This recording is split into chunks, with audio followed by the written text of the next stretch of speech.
All right, we now welcome on legendary sports broadcaster Phil Schoen. Phil, how you doing?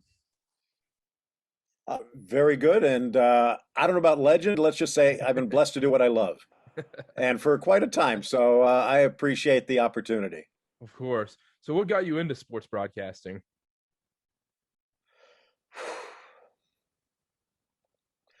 That's a good one. I guess growing up here in South Florida, I was the typical sports kid. Loved football, baseball, basketball, even hockey. Of course, the funny thing is down here in South Florida, it was long before the Panthers. Um, and I think all we had was, I remember even the Stanley Cup, I think was on PBS, and which was also kind of where I got introduced to soccer, soccer made in Germany and Star Soccer. So PBS has changed a little bit, so South Florida. But I was the kid that would, I like to say, be first in line at 7-Eleven to get the Street and Smiths or the Athlon Guide. And I'd have the little, if people remember even the transistor radios under my pillow at night, and I'd just be kind of moving the dial little bit by little bit to see what I could pick up. So I grew up loving sports and broadcasting, and just never really imagined that it would be something that I would or could do. Because I mean, back then, I mean, forget about satellites and over the tops and everything else. I mean, now you barely had cable, and there were what, maybe four, five, six networks out there, and there was a limited number, but it was something that I knew that I liked. And my high school actually had radio and television training, and I was able to do some basketball that I hope they burned the tapes of. Wouldn't want to listen to it at the moment, but we would do it, and then they'd play it in the lunchroom the next day, and it was kind of fun. And it was, again, not for a career, but when it came time to look for college, it was okay. Well, do they have broadcasting? And I mean, I did look at Syracuse, but I didn't want to stick around 3 years carrying luggage before they let me pick up a mic. So I decided to look elsewhere as well, and ended up at Bowling Green, up in Northwest Ohio, which is almost as cold as where you are. Yep. Um, but ended up almost right away getting involved on the radio side, and it was amazing. And then somewhere along the way, like I mentioned, soccer made in Germany and stuff. I'm trying to remember how old I was, maybe 10, if that. And I'd already kind of been introduced to soccer a little bit, but that kind of popped up. So me and my friends would watch it on the weekend and hop on our bikes and race to the park and try and duplicate everything we saw Eckenbauer and Mueller do. And then shortly thereafter, um, NASL expanded to Miami, and they had some decent teams. And I remember it was actually on the radio. I remember driving around, listening to my mom's radio to some of the Miami Americans games. Yeah, the Toros make that. And uh, the next year, though, they moved to Fort Lauderdale, which was right about the same distance, but it was a lot easier to get to. And back then, everything was in Miami. There really wasn't anything north. So me and my friends would hop in my friend's mom's VW bus, and we'd go up and catch just about every single game. So it just further cemented my love of soccer. And somewhere along the way, was able to merge those two. So it's like I said, it's been a blessing. So, you said you were into soccer at a young age. How difficult was it back in the 80s and 90s to even watch soccer? Um, Not as hard as you might think in some ways for Hmm. the soccer that was there. I mean, once you obviously got to the 90s, things picked up. In the 80s, it was a little bit harder. You did have indoor, you did have some of the smaller leagues around, and I, again, growing up in South Florida, even though I wasn't here at that time, um, even before Univision, it was what, SENA, the Spanish International Network, and they would have stuff. You had a lot of the ethnic enclaves with Rye, et cetera, that would even be over the air on some areas. So there were ways to watch. But I remember actually when I first got out of college, I created a website. This was back in the very beginning of the internet, which would have some video, but mainly it was more the radio ways to follow soccer around. But again, once you got to the 90s, the mid 90s especially, and especially now into now, I don't know if there's a better country on earth to live in if you want to watch Mhm. soccer on television because we get everything. And especially now with the increase of the internet, if you want to watch the weekend game from Macedonia, I'm sure there's a way to do it. So Yeah, that's true. So, who was a sports broadcaster you looked up to or tried to model yourself after? there's so many that well, what's the line that I heard? If you borrow from one, it's theft. If you borrow from everyone, it's research. So I did a lot of research, but I remember growing up, just regular sports broadcasters over here, guys like Dick Enberg and Vin Scully, um, the early days of Al Michaels, and he's still going strong. Marv Albert, just the way to tell a story with your voice. But then you also had uh, listening to guys like Martin Tyler and Brian Moore, et cetera, John Motson from England, Tony Tirado, who was a Spanish broadcaster, did a lot of the games, the outstart of Univision, and would listen to him, even if at that point I didn't really know what he was saying all of the time. But if it's kind of strange because it's similar. I know Ray Hudson, my longtime partner, um, there's a lot of Latin fans who listen to us because they appreciate and understand the passion that we share with them. And it sounds strange, but even if you don't speak the language, if you're speaking soccer, All right, we're back. What was it like calling the MLS in its debut season? it's strange because when I really got in touch with ESPN, it was more to do trying to do the World Cup the or 2 years before. Uh, but by the time I reached out, and again, I really didn't have that great of a resume or record, but they liked what they heard. Uh, all the World Cup stuff was done, and they basically said, "Would you be interested in MLS?" And I jumped at it. It was supposed to be 95, but because of logistical reasons, got pushed back to 96, and wasn't sure what was going to happen. I was just kind of enjoying the ride. And I was like, I know I was like one of 20 or 30. And then next thing you know, I'm one of 10, one of five, one of three. And next thing you know, I got it. So it was kind of a dream come true, even if it really wasn't a dream, because I love broadcasting, I love soccer, but to tie them both together when there was a decade without even top flight soccer, Hmm. um, it was hard to even dream the possibility. But when it got delayed, there were a lot of fans and a lot of critics that were saying, well, there it goes again. Soccer is screwing up and it'll never make it here. But for me, I looked at it as this was something different. Rather than go in slipshod, they were going to make sure that everything was in order because they realized they couldn't really afford to make a mistake. So when it finally did roll around for that 1996 inaugural game, it was very emotional because just like many of the people watching, I was a fan. I grew up watching the NASL. It was like a dagger to the heart when the Strikers moved to Minnesota, and then when the whole league went down, it just seemed like it was never going to be.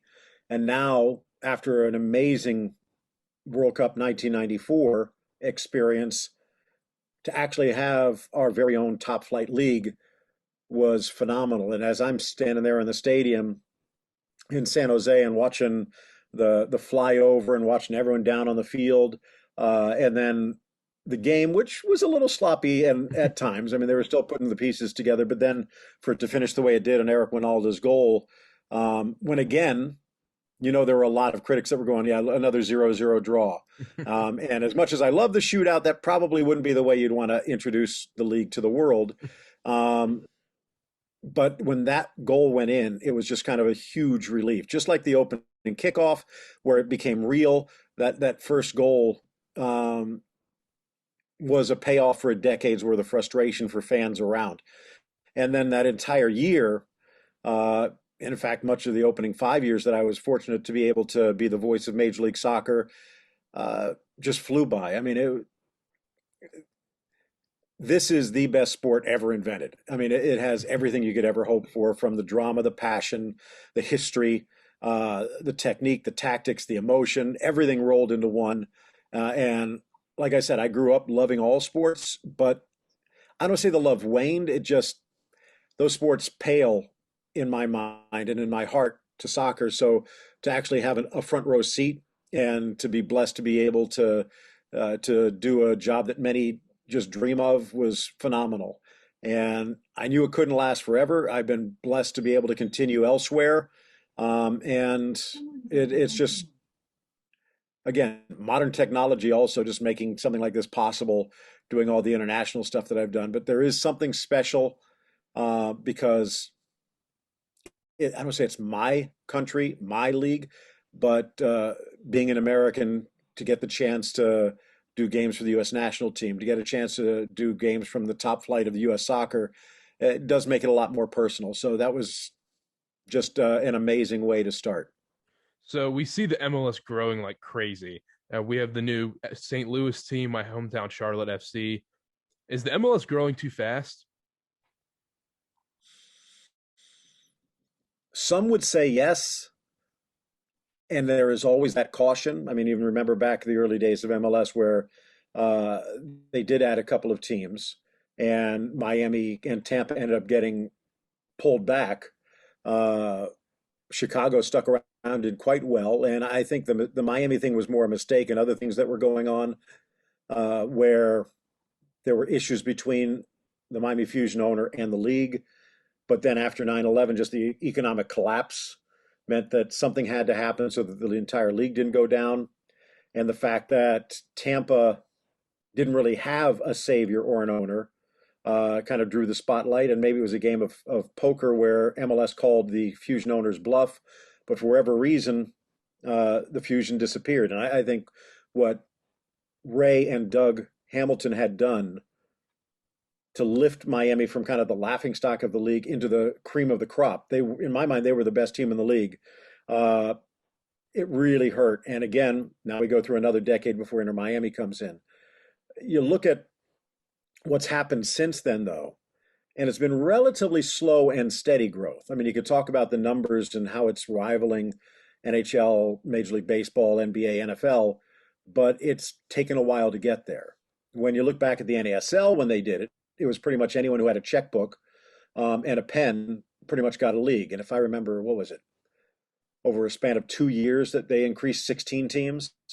So, and the talent pool wasn't there, the fan base wasn't there. So that was a lot harder to do. What happens here now, especially with the way that MLS has been structured, from a financial aspect to minimize the risk of loss, but now with some of those changes to increase the potential benefit, financial gain, plus the willingness and the knowledge to know the talent that's out there, the willingness to look anywhere in the globe to bring talent in. I mean, the entire world is your market. You just have to make sure um, that you don't go out and spend a lot of money for a relatively average player.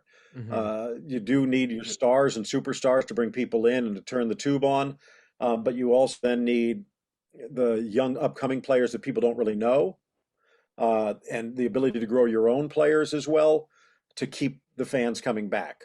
So I think that they've done a lot better job, and it's a much more marketable, attractive, stable league than any league that the United States has ever seen before. So you mentioned that where we get these either dudes that are way past their prime or they're 17, 18, 19. Do you ever think we'll get guys in their prime coming into the MLS? We do have some. I mean, it depends. Mm-hmm. And you look at Zlatan Ibrahimovic, who's actually done rather well after leaving MLS. And I think that you take a look at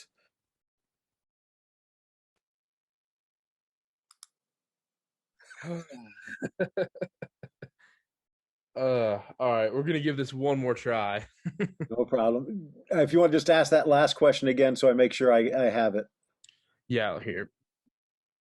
All right, so we see in the MLS we have guys that are way past their prime, like when Gerrard, Lampard, Pirlo came in. And then we have guys who are like Alphonso Davies, who are 17, 18, 19, who kill it.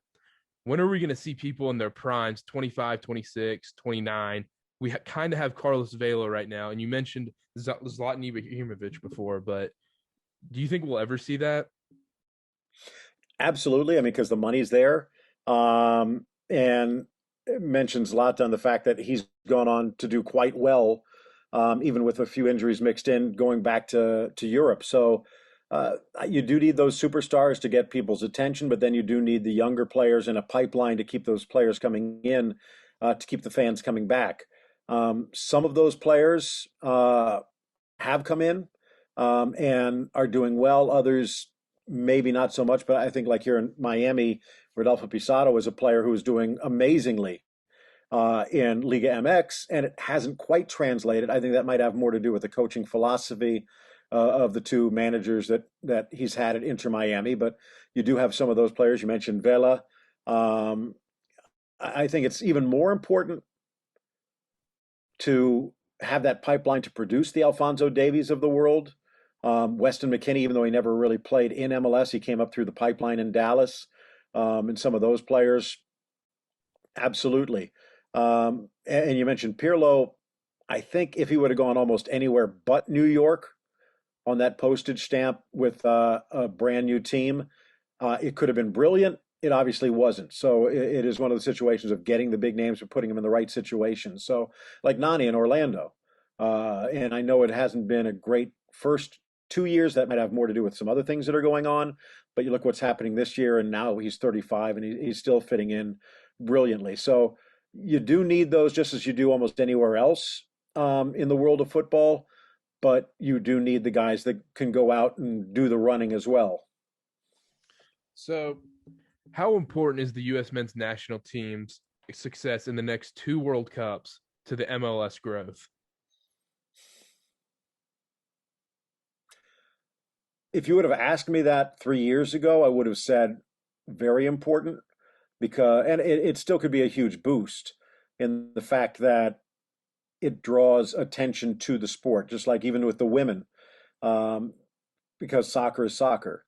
But if the U.S. men do, especially if there's a lot of MLS players that are involved on that team, that it would draw a lot of attention. However, the men didn't even qualify for the last World Cup, and MLS has continued to grow, and now it's what 300, 400 million just to get a seat at the table. Um, and they're building. I think almost every team now has its own stadium, and hopefully soon New York and New England can follow. Columbus Crew just opening up their second stadium, so that generational aspect gives even more roots, and that's one of the other points also with NASL. For almost the entire majority, they were jumping into facilities that were already there. They didn't really have training academies. They might have had a summer camp with some of the younger players forced to do some of the coaching sessions as part of their salary, and a little public relations outreach. But now, pretty much every single Major League Soccer team has some domestic pipeline, and they have put money on the table. They have skin in the game. Some of the cities have and regional entities have had to put some money in as well, but they have made sure that pretty much every MLS team that has its own stadium has had to contribute in one way or the other. So that also, if you're going to be a fan, if you're going to be a partner, if you're going to be a sponsor, it gives you a little bit more confidence that it's not a fly by night because they just built a stadium. They're planning on being around here for a while, so yeah, I guess I can jump on board. And that goes beyond what a fleeting bit of success might do in a tournament every 4 years. So would it help? Absolutely. It would be a great marketing bonus. But remember, those are just hooks that still need to be baited. You still have to do something with those opportunities. And Major League Soccer is getting to that point where it would just be a bonus to what they're already doing. How frustrating are these MLS teams that play in football stadiums? You mentioned New England, they play at Gillette. The Charlotte FC, they're going to play at the Panther Stadium next year. It doesn't feel the same. When you go to like a Real Salt Lake game or a Columbus Crew game, there's that 20,000 packed in there. What do you think? I just don't see a future with that sitting in the 500 level of a football stadium paying $30 for an MLS game. I don't think a lot of people will do that. Well, that's what most people would think. That is a kind of common sense look. And again, maybe these are just the exceptions to the rule, but take a look what goes on in Atlanta, take a look what goes on in Seattle. I would agree with you. And in my mind, I think if Seattle eventually could get its own stadium playing on natural grass, it would do so much more. But it would have to be a gigantic stadium at a gigantic cost when they already have one right there, where the only drawback really is the artificial turf. Atlanta, same story. And I remember watching some of their earlier games where they were playing at Bobby Dodd, and it was fantastic. And you're thinking, oh, when they go to the Bends, they're just going to lose it. And again, I hate artificial turf. It changes the game. Of course, the artificial turf is a lot better than it used to be, but it still changes the game. And in my mind, opens the door to unnecessary injuries. But at the same point, 70,000 screaming Georgia soccer fans is something to behold. We're looking at things like that in Nashville. You talked about Carolina, and I really like the fact that Charlotte was talking about building their own stadium, and it really annoyed me when they decided to partner up with the Panthers. However, I think a lot of that has to do with the feedback that they were getting, that there were enough fans to go in, maybe not fill, but if you can go into an NFL stadium and half fill which is 30,000, 35,000 or so, that's a lot of money to build a 35,000 seat stadium. So I hope for every single one of these that it is a stepping stone. I was thinking that might be what Miami would do, that they would go in to play where the Dolphins are, because after all, I mean, that stadium was built for the World Cup as well as the Dolphins, just didn't work out that way because of the Marlins. And that being natural grass, it would have been phenomenal. But they did go out, they renovated Lockhart. They're still working to get their own stadium down in Miami. That's great. I think once New England does get it, if they can find some place in South Boston to call their own, it will be just like the Boston Garden is in the NBA and NHL. It'll be phenomenal. And it does give you that. You mentioned Salt Lake. You look at Columbus to a point. The smaller stadiums that are more compact, confined, quirky way, that have their own signature, add something. And I mean, it's not like baseball where you have the little corners and things like that, or a short porch or things like that, because you're still limited to how much you can have the field alter. But you can maybe have a little bit of narrowness here. The fans can be right on top. Just the way the construction is, maybe an overhang brings them even closer. The roof brings the sound down as it does in Salt Lake. It does give you that character that I think, even if you do have a packed 70,000 seat stadium, as impressive as that is, it's just one big stadium compared to another, as opposed to having your own identity. And it's not just here. I mean, I'm a huge Arsenal fan, and as much as the Emirates has meant to the bottom line, I don't think that Arsenal has been the same since they left Highbury. So you do need that personality, that identity that I think they've lost in pursuit of, I was going to say the dollar, in pursuit of the pound. I think that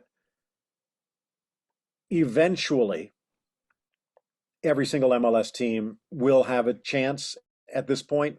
I mean, we're 25 years in and counting, so fingers crossed, but I think they're on the right path. Yeah, first off, Charlotte just changed their from natural grass to artificial turf to support both teams, which is ridiculous because now we're going to see more injuries for the Panthers and Charlotte FC. But I get it. You got to do what you got to do. But you mentioned a half-filled NFL stadium, 30,000. It's kind of weird being in those stadiums. sold out because they have the black Yeah. tarp over the top of it.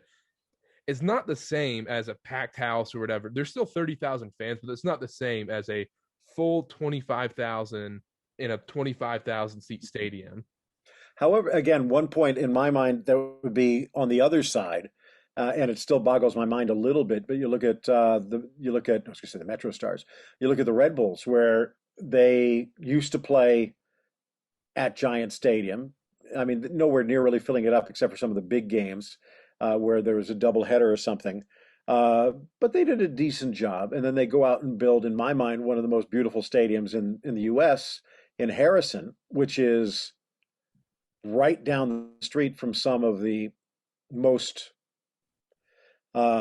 powerful soccer hotbeds in New Jersey, and they still have a hard time filling up. And that's a beautiful stadium, beautiful field, great location for the most part. Um, Maybe it says more about the front office and some of the fans.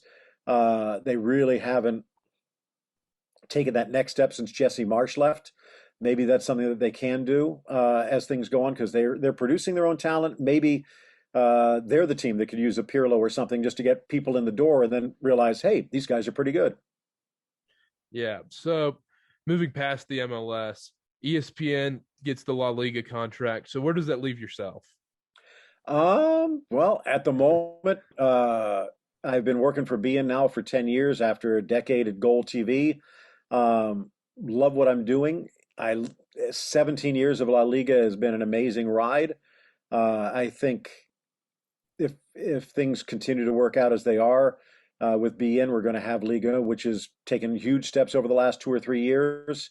I know Neymar being there brought a lot of attention.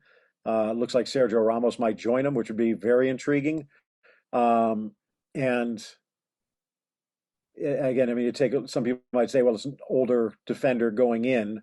What's that going to do? We'll just take a look at Thiago Silva, who left, and what he did for Chelsea. So it's possible if you find the right player for the right place. Then you have some of these other situations going on with Lille stepping in and Tim Weah.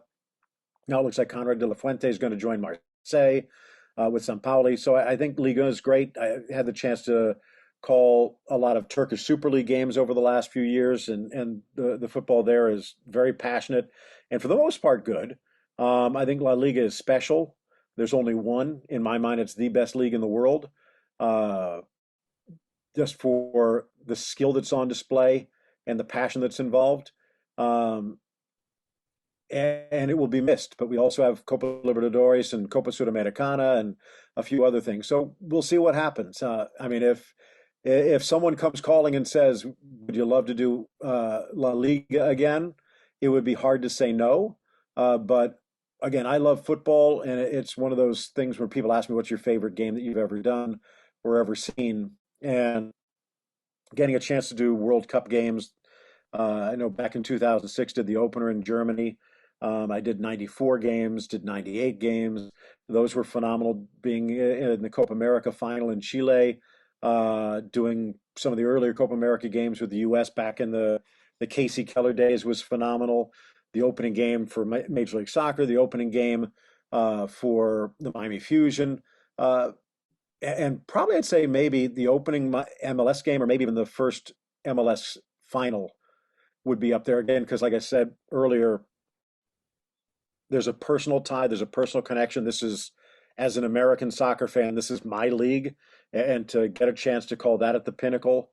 Um, but from a sport, I mean, if it's watching my kids play for their club team, I still get the same enjoyment, although I get in trouble when I talk there. Um, but there's something about this sport that just is amazing, whether it's kicking the ball around at the park or a World Cup final.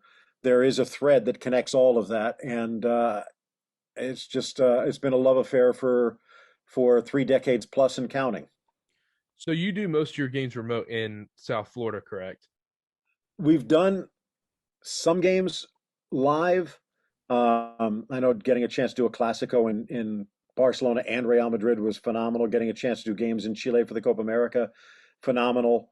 But around the globe, even for some of the domestic games, like for example in Liga, if I recall when Canal Plus had it, they might send a crew to one or two games, and the rest are called from a studio just for logistical and Hmm. financial reasons. We saw that obviously over the last couple of years with the pandemic, where when play resumed, they were limited, and they ended up having to do that, and they kind of realized, okay, well, it's possible. And if you get a good crew, a good signal, good audio, and you know the players that you're calling, you can do a good job. I always think there's a little something extra when you're actually in the stadium, feeling what the weather's like, feeling the atmosphere of the crowd, what it was like at breakfast that morning, what the newspapers have been saying the last 3 days. Um, there's something to being there.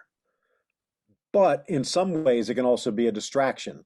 I remember stories of Dick Stockton.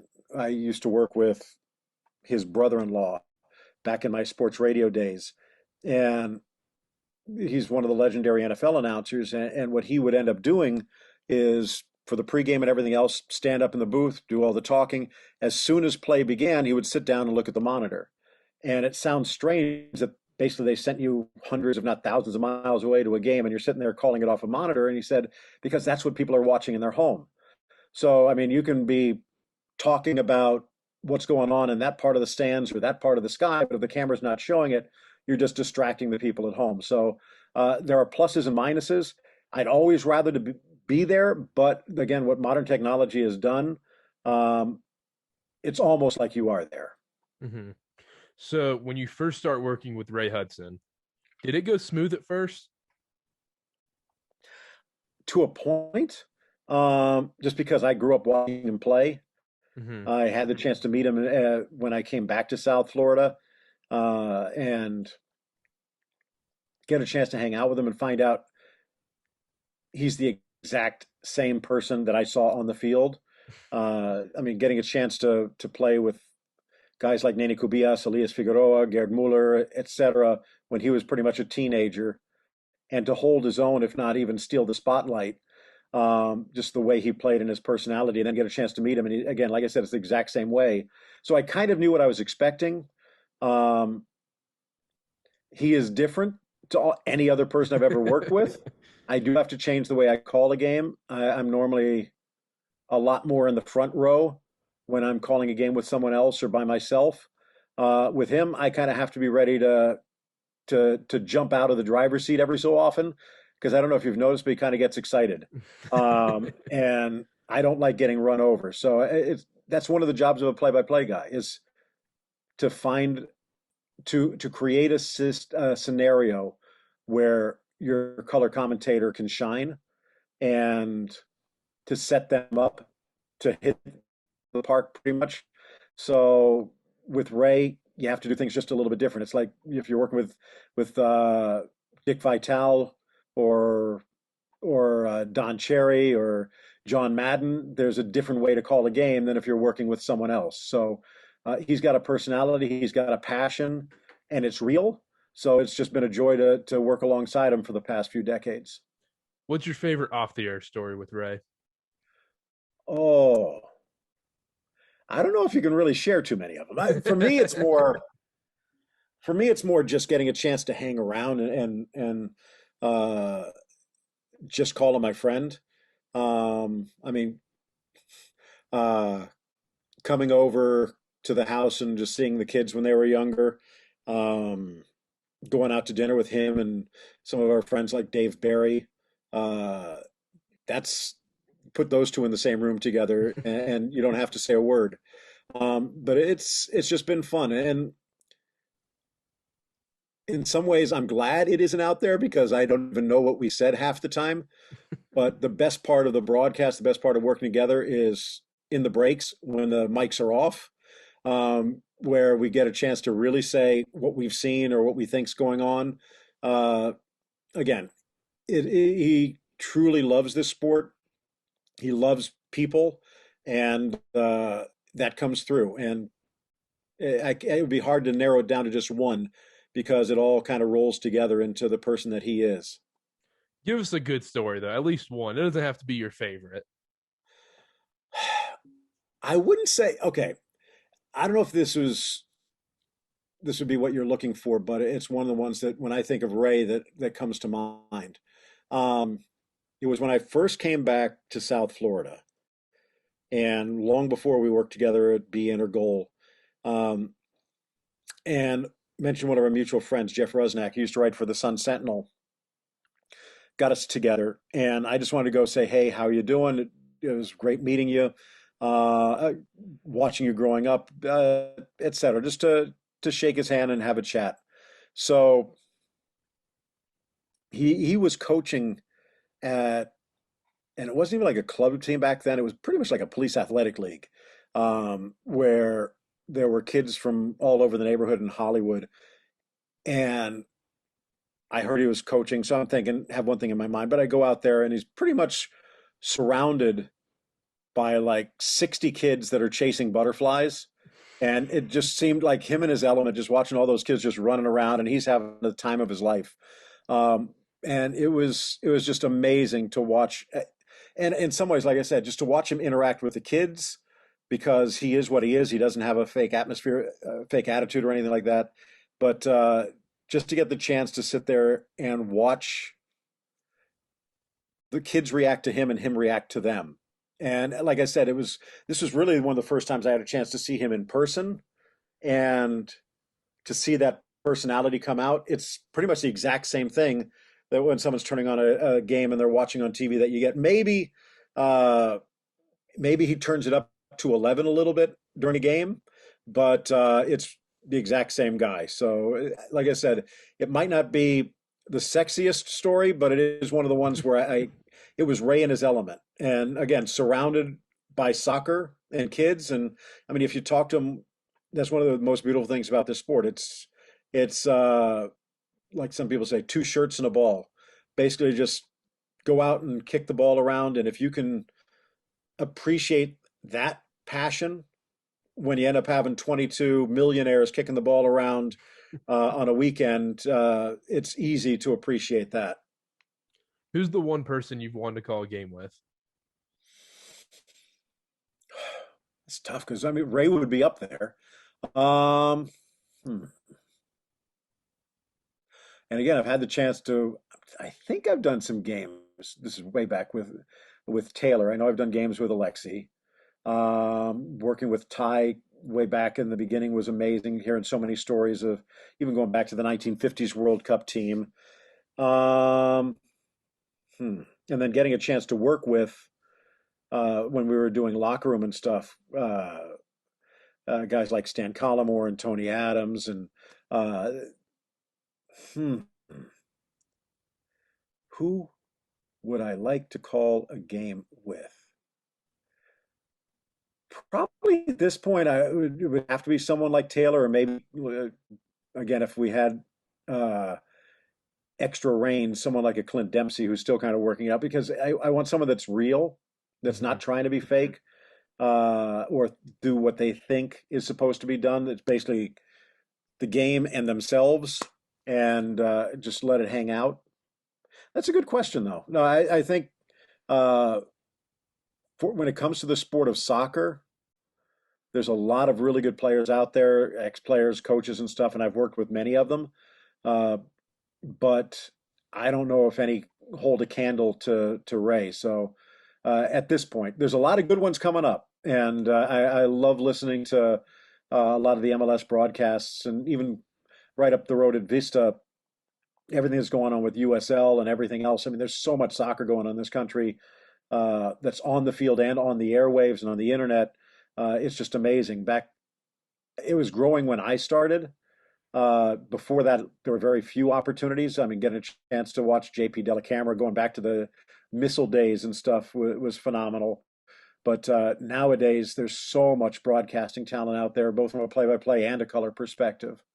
Good question, though. I'm going to think about that one. Yeah, I don't think there's anybody better than Ray Hudson though. Uh-huh. Call a game with.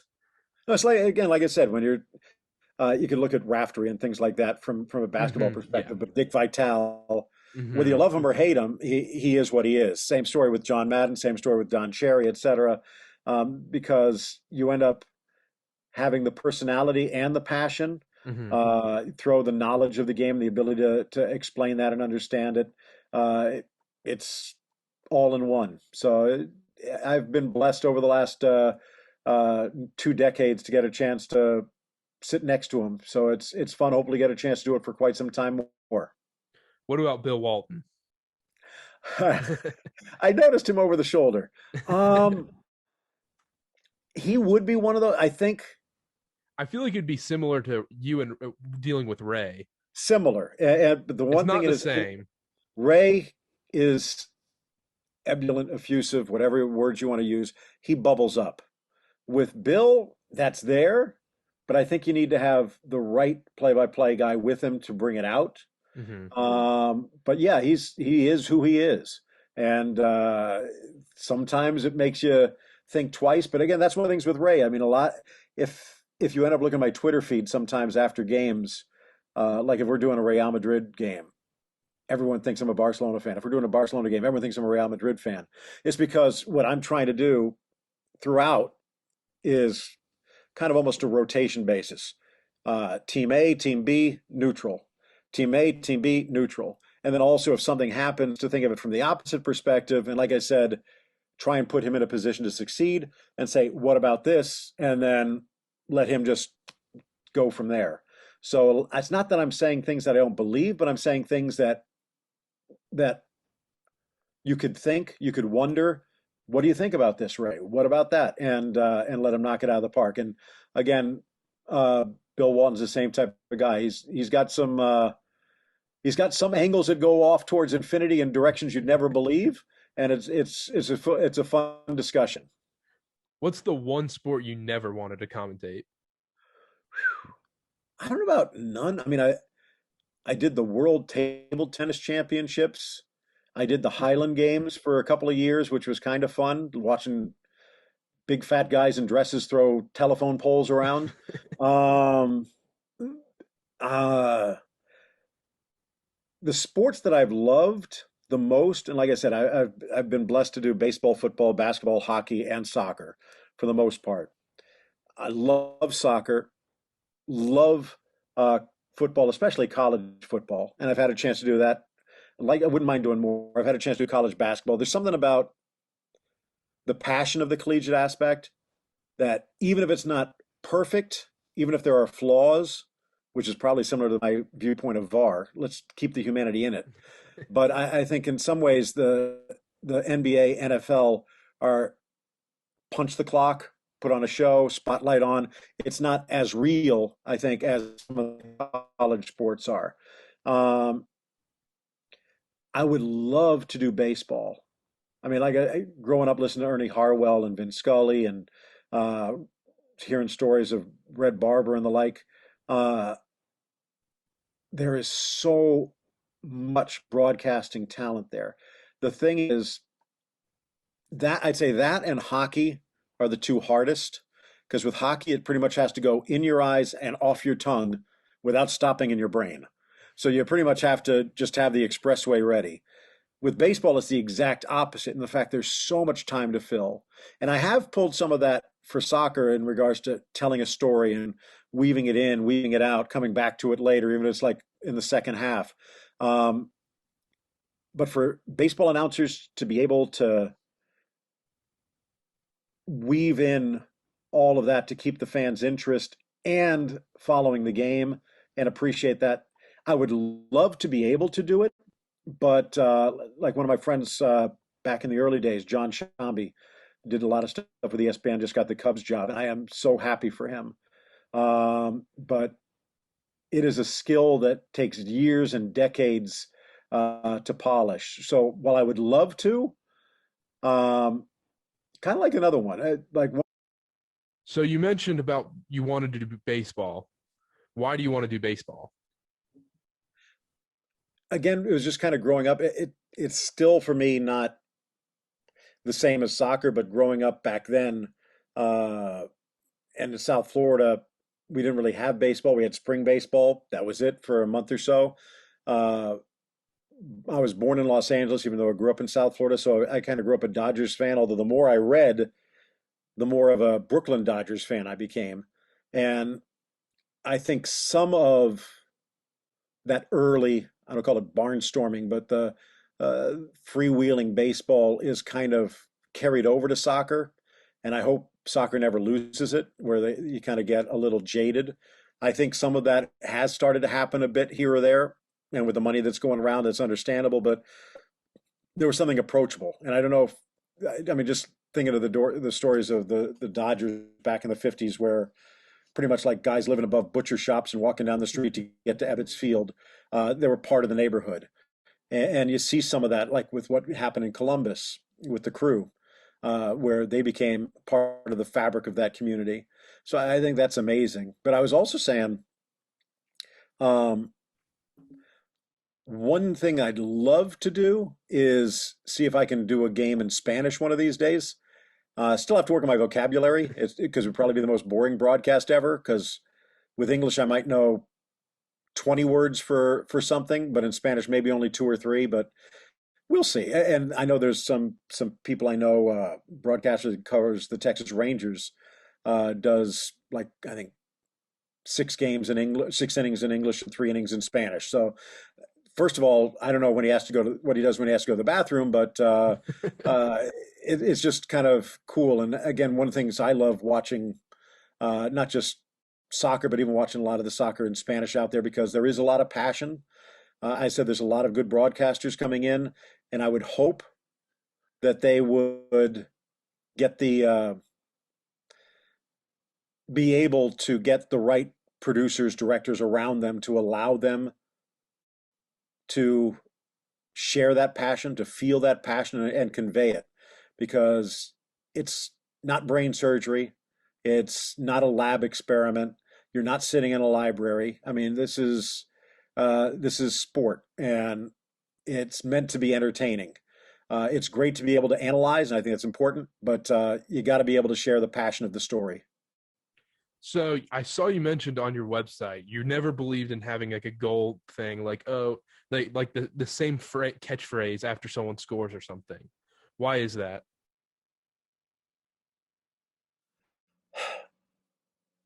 Because every play is different, and there might be things I might repeat here or there, try and mix them in. I do try and, like, just calling a game, sometimes I'll say football, sometimes I'll say soccer. Again, just the more vocabulary you can use, uh, the more expansive, the less boring it could get. But for me, every single goal is different, and it kind of cheapens it Hmm. to for example, if you're going to come up with one goal call, and it could be the exact same thing for, um, the goalkeeper slapping it into his own net versus Lionel Messi with a 37-yard free kick into the corner, there's a little difference between the two of them. So I think you have to recognize that and find a way to convey that. Yeah, because the goal cut catchphrase, especially like early on in someone's career, when they're a legend, people are like, "Oh, it's Mike Breen saying bang or something." But early in someone's career, it can seem kind of cringe and fake. Yeah. Bang So, goes the dynamite. so what was it like? Last question, and I'll let you go. What was it like calling your first World Cup?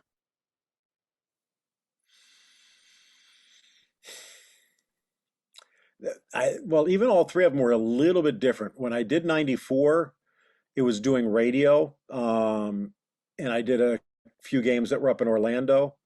And first of all, it was hot because, again, for cast back to Europe, these games were taking place at 12, 1, 2 in the afternoon. I don't think I needed a suntan for years after that. We just baked. Of course, it was kind of funny also watching, was it, I think it was the Irish team, ended up at Church Street Station afterwards. So I mean, they didn't care where they were. They were going to have a party no matter what. But it was nice. It still felt a little surreal. I'd been doing broadcasting for a while. This was all peak, and I love radio more than television in a way, because you do get a chance to paint the picture more. So in some ways, it was a good way to break in. '98, I ended up doing it, but it was off monitor from Bristol because they didn't send that many people over to France. That was phenomenal, getting a chance to work for such a big company on such uh, a big platform. And I had a chance to do a lot of the recap shows as well, which was fun. I get a chance to do some on air stuff. That was great. Um, Probably the one that stands out, and it was radio again. It was 2006, working with Andres Cantor when he got the rights and everything was on Sirius um, or on XM radio, and to actually be in the stadium in Munich for the opener, and to be at the Aufschalke watching the U.S. play. Uh, there's something about that again that was phenomenal. Being in the Citrus Bowl was great, um, but it's an older stadium that, again, like I said, it wasn't even supposed to host. It was supposed to be at the Dolphin Stadium, but that was not possible when the Marlins moved in.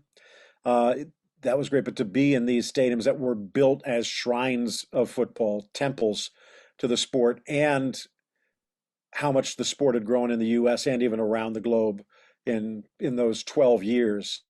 It was amazing, and that was also doing a lot of the shows around the games, and it was just kind of funny where it could be a trucker in Montana or a housewife in Maine, and all of these people would just be calling up after asking very good questions in regards to why things were happening or what would happen here. And it was, I remember working with it was Jeff Agus and Dave Johnson was there and Manny Lagos, Chris Sullivan, um, where afterwards we just kind of looked at each other and you kind of real people always saying, well, when will soccer make it? When we would have full lines, and I know remember Charlie Silitano and Giorgio would do a lot of the pregame stuff. There'd be full lines from around the United States to talk about the World Cup when a lot of the mainstream media was still ignoring it or trying to make fun of it or pigeonhole it. It kind of made you realize that we had kind of reached that critical point, and now it's just up to the rest of the world to realize it. And I think we've seen that since. Well, Phil, thank you so much for your time and dealing with these internet issues. Thanks again, and all the best. Well, it has been my pleasure, and hopefully we get a chance to do it again sometime. Thanks for asking. Of course.